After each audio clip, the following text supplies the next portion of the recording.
But what about our Evictee? Before we meet her, let's take a look at her worst bits. It's Gillian Telforth. Do you know who I am? EastEnders Kathy Beale. Kathy Beale from EastEnders. Kathy Beale. I love Kathy Beale. Yeah, Kathy's a trooper. She's the Queen of Warfare. It's me. Yeah. I stopped at a slip road. Minding my own business, Claire. Come right towards me with 2 big chickens. And I went, no. I could be stabbed in the back. She went to me, stupid. Little did I know it was because of my bleeding face.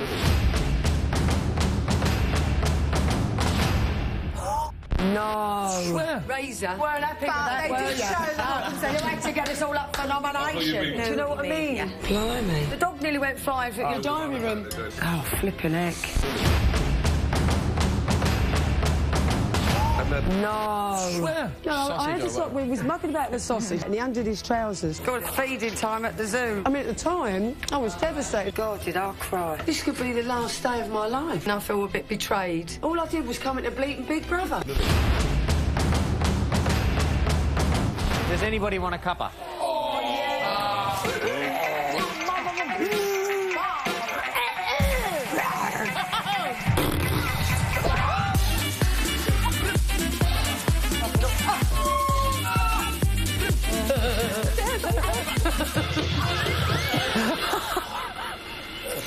Got it now? What about my hair? It ain't funny, everyone. After 15 days, our soap queen finally had her dramatic storyline. Just a shame it was her exit. Thankfully, though, she wasn't killed off this time. Ladies and gentlemen, it's Gillian. Take it away, Jeff. Sleeping in my car, I will undress you. Sleeping in my car, I will caress you. Staying in the backseat of my car, making love, oh yeah. Sleeping in my car, I will undress you. Sleeping in my car, I will caress you. Staying in the backseat of my car, making love, oh yeah. Hello. Are you OK? Very well, Come take a seat. Little drink for you there. Oh, that's lovely. I wanted to get straight into it then, but I have to go to Jeff first, always. Did the right person leave tonight, Jeff? Oh, sorry, Emma. I come here on the back of a sleigh with the Huskies and they've dribbled all down the back of me tights. It's not nice. Makes the change. It's usually the crew. Gillian. Hello. Hello, love. You're right, darling. Very well, nice to see you, sweetheart. Thank you. I actually expected you to be in the semi. I do like a good semi, and I have to say that, with the exception of Nadia, of course, you are one of my 2 all-time favourite EastEnders characters. Oh, thank you. So it's lovely to meet you, and what a gorgeous frock. Thank you very much. I feel underdressed You a look bit now, so- absolutely beautiful. Thank you. See you next week. Thank you. You do look sensational, which kind of leads us to tonight's eviction, and it was one of the strangest evictions we've ever had because of the snow and health and safety. I know, we couldn't have a proper eviction. Do you feel a little bit cheated that you didn't get to have the whole shebang outside? And listen, I because mean you this. look incredible as well. I mean it really honestly. I was so pleased. Really? Because we've been worried. We've all been saying, oh, you know, when the doors open, you hear sometimes boo. Boo. We were all going, oh, I really got it. I said, I know, I'll cry. I know. I'll cry again. Yes. Something like that. I was getting so nervous about it all. And every eviction night, I always get so nervous. And when they said you can go this other way, I was so pleased because I've got these shoes on my daughter gave me and I can't walk in them. I thought if I walk up those stairs, I could just see me tumbling towards So Brian. you thought you'd escape the stairs and then we gave you those ones to climb down? I was able to hold my dress up there, so that's... OK, good. Now, a lot of people in the house, in fact, probably everybody in the house, considered you a national treasure. You are a national treasure. You're Kathy Beale from EastEnders. So were you... Yeah! So, were you in any way surprised at being the person that came out when there were 8 people up? I said all the way along, you know, nobody knows how you're being portrayed out there. I've always said that because they would go, oh, to me, you'll be fine, don't worry about it. And I never, ever felt comfortable. Obviously, when the nominations were there, it's fine. But even, you know, tonight, when we're all up, and they're all going to me, you won't have to... I went, no, you know, you don't know. And you really don't know. I thought it may be somebody else, but it was me. So, you know, you're just up for that, and That's the way it went. You were up because of that naughty little rule break that Yes. Ryan and Razor did. And it's all their fault, and you wait till I see them on the outside. Naughty little boys. Did you start thinking, after you heard that maybe Ryan was being slightly tactical? Listen, in there, you just chat away about things, and as I got punished the other day for something, you know, Spencer and Heidi said, and I just agreed with them. To be fair, watching that very... back, you kind of did go, Gillian really didn't do anything there. Well, no, I didn't. I just said, they said, hey, you know, we're going to win this, and I went, well, it wouldn't surprise me. And I went like that, because it doesn't anymore, because I found out the other day, only by something Spencer said to me, and I don't know if you've seen it, or, you know, but that is a little game now they're playing, which I didn't know that before. I thought they were just sleeping all the time. That's all they ever did. To be honest, they've said so much, Gillian, and it's all contradictive that we have got no idea what they're doing. No, I mean... we don't know if they're playing a game, if they kind of, well, you know... all the time with us, they've always just gone on their own. They're very much a together couple. Some of the tasks, they won't even do because they've got to be separated. Yeah. And you can't separate them. They are like, you know, me and my shadow all the time. It's like a sticky bit of plaster. They don't do anything without one another, which is fine. They're a couple. That's the way they are. That's fine. When Heidi had a drink the other night, we kind of saw an inkling, possibly, of her being herself when she had a little chat with Rylan. And that she seemed to be letting her guard down a little bit. But then she did say, you know, I can't be myself because I can't be myself on the show, sort of thing. It's like she was definitely in there being a character.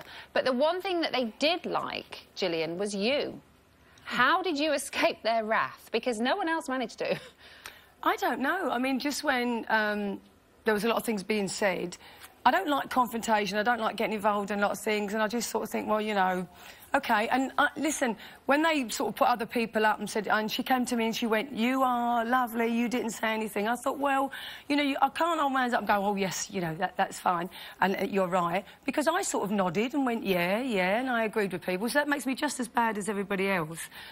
I think everybody else kind of had a definite point of saying something, though, whereas... You know, you can just be a nodder in a conversation and you're not going to get blamed. If I have a big... You know, I'm not a little weedy. If I've got something to say, then I will say it. But I just sat on the fence. You know, you know, I didn't like their behaviour a lot of time. I certainly didn't like it. And it wasn't down to them. It was a task they had to do when they were outside and listening to everybody. You know, I felt a bit betrayed by that. Thought it was a bit two-faced and that. But then again... That's what they had to do. I'm just glad I didn't say too much. In tonight's show, we saw the bit in the kitchen where Heidi was professing her love for Spencer. Now, you had a few tears, and I know Nadia wants to know what your tears were. Were they genuinely moved emotion, or were they... Oh, my goodness. Were you going to be sick, Gillian? Well, it was a bit of both, actually. I have to say, the thing is... It's a beautiful thing to see that they are so in love and so together and so that... But sometimes, you know, you want to go... Like, it's like... I mean, and I think it's because we'd all want that in our lives. And I think I was sad... I think I was sad for myself. You know, no, it was just the way she got all upset about it. And when someone starts crying, it's like someone being sick. You start being sick, so dear. Yeah. She was crying, so I started getting quite emotional about it. But then me and Trish, I mean, Trish was sitting opposite me, and I sort of looked over and went, "Do one of those looks like that?" Because and Claire said, "Well, I love Reece, her husband, but I don't really profess it like that, you know." And Tricia and I just kept doing the eyes to one another. Like this, doing this all the time. Going, I don't know because where to it look really now. was. I mean, he's my heart. I live. You know, everything was like, you know, I live. He's my heart. He's my possession. You know, and which is fantastic. You know, I'm not decrying anybody who's got. I think a that's the relationship one like thing, that. isn't it? No matter what we do and don't know it for sure with them, whether it's a game, whether it's not a game, the one thing that is pretty genuine is how much they love each other. I mean, the tasks they wouldn't even do when it was, you know, the kissing the balls and passing it over because. She didn't want anybody to... If it was... They weren't together, then she didn't want to do it. But the funniest thing was... Did you hear what she said? Sorry, I've got to say this. She said... when Lacey was sitting by the side, we had to do the eating task. Yes. And there was Heidi, Spencer, Lacey, cut up, then it was myself. And she was going mad because Lacey was sitting by the side of Spencer. Yes. And we said to her... well, what would it if it had been me and Trish? You know, would that have been all right? She went, oh, that would have been all right. How dare she? That's because you're an oldie, like, you know what I mean? You do it just as much as a worry. Let's move away from Heidi and Spencer because they're getting enough airtime, believe me. Yeah. Our body language expert is called Julie James, and she noted that you kind of took on a character when you did things that you found difficult in the house. It's almost like you turned into Kathy Beale. Oh, really? Yeah. So, like nominations, when you did face-to-face nominations, you found that really difficult. We saw you upset quite a lot, and you kind of became this character again. Did I suddenly go like Yeah, you did. Well, no, you didn't. That's just me trying to do it. But would you think that's a fair assumption? Probably, yeah. I mean, I didn't like the nominations. I didn't. Is that kind of your way of dealing with things? That Yeah, I just found it really difficult, just because it's you have to give these negative things about people, and you know, OK, the first go, yeah, I could do, and then when you know, like, bless her heart, Lacey was up, I was just in a, and I did say, you know, please don't let Lacey hear this like it's just all negative. And he went, well, you haven't said anything yet. I went, oh, sorry. He went, you've got to give us something. I went, oh, well, you know, OK, then, well, I'll say this. And I thought, well, I hope she hears it as I've said it. That's why the open nominations I found a bit easier. Although it was face-to-face, people could hear how you were saying it. So when I said about Sam because he sleeps all the time, and when I said about Ryan because he's always in the gym and I can't get on the treadmill and he hangs his washing up, they could hear me saying it, which was OK for me to do that. But when people don't hear what you're actually saying, I love her to bits, but sometimes she does this. Yeah. That may not come over. It might they just kind of give you, I'm nominating her because, and that's it. And I got upset about that. Gillian, I could sit here and talk to you for ages because we haven't done half the questions, but you love to talk, it seems. I do like to talk. That's why they kept playing Rabbit. So please give it up for Kathy Beale. So that's all my questions done, but she's going to be facing your calls later on in the show. And Gillian, brace yourself, because in a minute after the break, we're going to throw you to the panel and the audience to answer their questions. Oh, my God.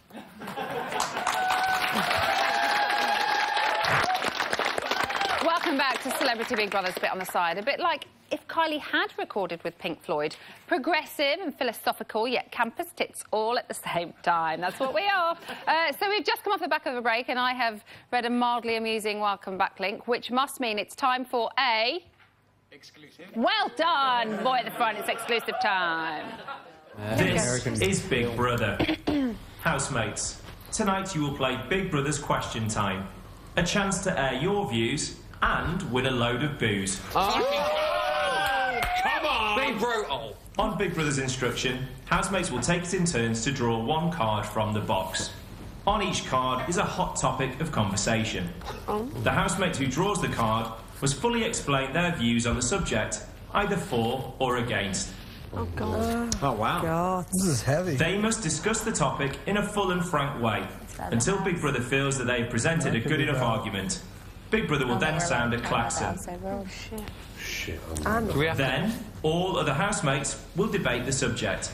It is essential that all housemates take part and fully air their views. Wow. Seems a little political Let's just not raise voices, anyone. Yes. Let's just all keep it calm, Chill your beans. and mature. As if I've ever raised my voice in this Big Brother house anyway. OK, so Gillian may have handled myself and Brian with grace, poise and charm, but this is where it really gets tough, because, Gillian, this is where you face the panel and the audience. Are you ready? OK, Luke, let's start with you. Yes, right. I need to call her Kathy then. Oh, yeah. Honestly. How awful, how awful. I've been called Kathy there all the time. Gillian, apart from the money, obviously. Money? You got paid? What was liars, I told me it was... No, what was the real reason you did Celebrity Big Brother then? Because when it came in, your agent offered it to you and stuff. Did you think, yeah, I'm going to jump straight at it, or why would I do this? Do you know what? It's a couple of times that they've asked me to do it, and the other thing, and I've thought, no. And it was because I've seen a few friends of mine do it now, have come up and been really positive about everything, and I thought, do you know what? I want to do it now. If I get offered it again, I'm going to go in for it. I'm going to do this. And I didn't think I would get offered again because I turned it... And then they did, and I thought, yes, now is my chance to just be me and go in, and nobody really knows me. Obviously, they see characters that I play and this, that and the other, but I thought it'd be really nice just going and just be me. Obviously, I wasn't that popular, was I? Speaking of... I should have been another character. Well, I mean, speaking of characters, actually, in the upcoming biopic Spidey, directed by Steven Spielberg, would you play the part of Heidi? Because the amount of surgery she's had, you probably look like and the same age and stuff now, then, so... Oh, thanks. Well, yeah, I know, it's true as well. So, would you play Heidi in a movie, then? No. No, why? I couldn't sleep that long. Spence, we have to, like... I couldn't sleep that long at all. No. She's concerned about the grooming from Spencer, that's what it is. No, dear. OK, first, you look absolutely stunning, does she not? Yeah.